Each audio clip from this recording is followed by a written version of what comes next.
Good morning, dear students. So, students, today we are going to study present perfect continuous tense. आज हम पढ़ने वाले हैं present perfect continuous tense क्या होते हैं। प्रेजेंट परफेक्ट कंटिन्यूस टेंस की जो साउंड निकलती है वो निकलती है रहा है, रही है, रहे हैं। अब आप कंफ्यूज होंगे कि मैंने प्रेजेंट कंटिन्यूस की भी यही बताई थी, मैं प्रेजेंट परफेक्ट कंटिन्यूस की भी यही साउंड आपको बता रही हूँ। लेकिन इसमें एक डिफरेंस होता है कि इसके साथ में एक टाइम दिया हुआ होता है, चाहे फिर वो आपका पीरियड ऑफ टाइम हो या फिर पार्ट ऑफ टाइम हो। मतलब एक काम है कि वो सुबह से हो रहा है, 2 दिन से हो रहा है, 4 दिन से हो रहा है, किस तरीके से हो रहा है वो चीज़ आपको पूरी बताई जाएगी कि मतलब वो काम शुरू हुआ था और स्टिल वो काम चल रहा है वो चीज़। अब देखते हैं इसमें पीरियड ऑफ टाइम को या फिर पार्ट ऑफ टाइम को रिप्रेजेंट करने के लिए 2 चीज़ें होती हैं। पहला होता है सिंस, दूसरा होता है फॉर। अब देखते हैं सिंस किस लिए आता है और फॉर किस लिए आता है। सबसे पहले देखते हैं सिंस। सिंस होता है पार्ट ऑफ टाइम के लिए, जैसे सुबह में, शाम में, किसी महीने का नाम लेना है, जनवरी, फरवरी, मार्च में ये काम हो रहा है, लास्ट नाइट की बात है, कल रात ही हुआ है, यस्टरडे, टुमारो ये काम होगा, या इस तरीके का जो पार्ट ऑफ टाइम है इसे शो करने के लिए सिंस यूज़ होता है।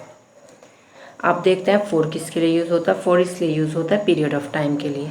पर्टिकुलर टाइम आपको जहाँ दिया हुआ है 2 घंटे हैं, 5 घंटे हैं, 6 घंटे हैं, 24 घंटे हैं, 5 साल है, 2 साल है, 1 साल है, महीने 3 महीने, 4 महीने, 5 महीने, 6 महीने, या फिर कितने घंटे हैं, 4 घंटे, 5 घंटे, मतलब जहाँ पे आपको बिल्कुल प्रॉपर टाइम क्लियर हो जाए वहाँ पर आपका पीरियड ऑफ टाइम होता है। जहाँ पर आपको पता चले सुबह से हो रहा है, शाम से हो रहा है, कल से हो रहा है, इस महीने से हो रहा है, आपको एक्यूरेट डेट नहीं मिलती है, वो आपका पार्ट ऑफ टाइम होता है। और पार्ट ऑफ टाइम को रिप्रेजेंट करता है सिंस और पीरियड ऑफ टाइम को रिप्रेजेंट करता है फॉर। सो चलिए स्टूडेंट्स, अब इसकी आप जो हैं ये देख लीजिए थोड़ा सा कि इसकी जो है स्ट्रक्चर्स क्या हैं। एफर्मेटिव की स्ट्रक्चर बहुत सिंपल है। Subject plus has have plus been plus verb की first form plus ING plus object plus since या फॉर में से कोई भी एक चीज़ आएगी, फिर उसके बाद में उसका टाइम आएगा कि ये पार्ट ऑफ टाइम है या पीरियड ऑफ टाइम है।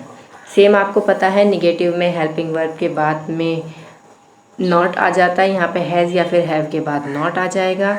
और इंटरोगेटिव में भी सेम आपको पता है लास्ट में सिर्फ क्वेश्चन मार्क आता है, सब्जेक्ट और हेल्पिंग वर्ब को आपस में रिप्लेस कर देते हैं। अब उसके बाद में देखते हैं कि उसके बाद में आगे हमें क्या करना है। अब हम देखते हैं कि इससे सेंटेंसेस कैसे बनाए जाते हैं। चलिए, जनरली एक सेंटेंस आपको मिला हुआ है, Radha has been reading for 2 hours. Radha 2 घंटे से पढ़ रही है।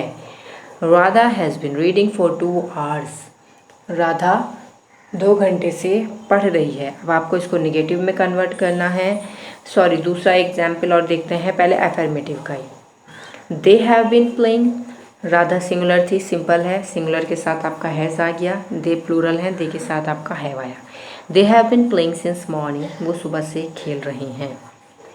उसके बाद में इसको निगेटिव बनाना बहुत ज़्यादा इजी है। हेल्पिंग वर्ब और बीन के बीच में नॉट को प्लेस कीजिए। जैसे पहले था राधा हैज़ बीन, तो अब हो जाएगा Radha has not been reading for 2 hours. Simple. पहले था दे हैव बीन, अब हो जाएगा they have not been playing since morning. अब आपको इसको इंटरोगेटिव में चेंज करना है, तो इसका इंटरोगेटिव में चेंज होना भी बहुत ईजी है। Has Radha been reading for 2 hours. क्या राधा 2 घंटे से, हैज़ और राधा हेल्पिंग वर्ब और सब्जेक्ट को आपस में रिप्लेस कर दिया है। सेम नीचे भी हम करेंगे, have they been playing since morning. They और हैव को आपस में रिप्लेस करके लास्ट में क्वेश्चन मार्क लगा दिया है। अब आता है ये WH फैमिली वाला। Why has Radha been reading for 2 hours. Radha 2 घंटे से क्यों पढ़ रही है, या फिर आप यहाँ वेयर कर सकते थे राधा 2 घंटे से कहाँ पढ़ रही है। आप यहाँ पे राधा 2 घंटे से क्यों पढ़ रही है, उसका टेस्ट है, उसका पेपर है, कुछ भी हो सकता है ना। तो इसलिए where have they been playing since morning. वो सुबह से कहाँ खेल रहे हैं, क्यों खेल रहे हैं। ठीक, तो इस तरीके से सेंटेंस बन जाएंगे। होप स्टूडेंट्स आपको समझ आ गया होगा। आप इसकी एक्सरसाइज सॉल्व करने की कोशिश कीजिएगा। Okay students, thank you.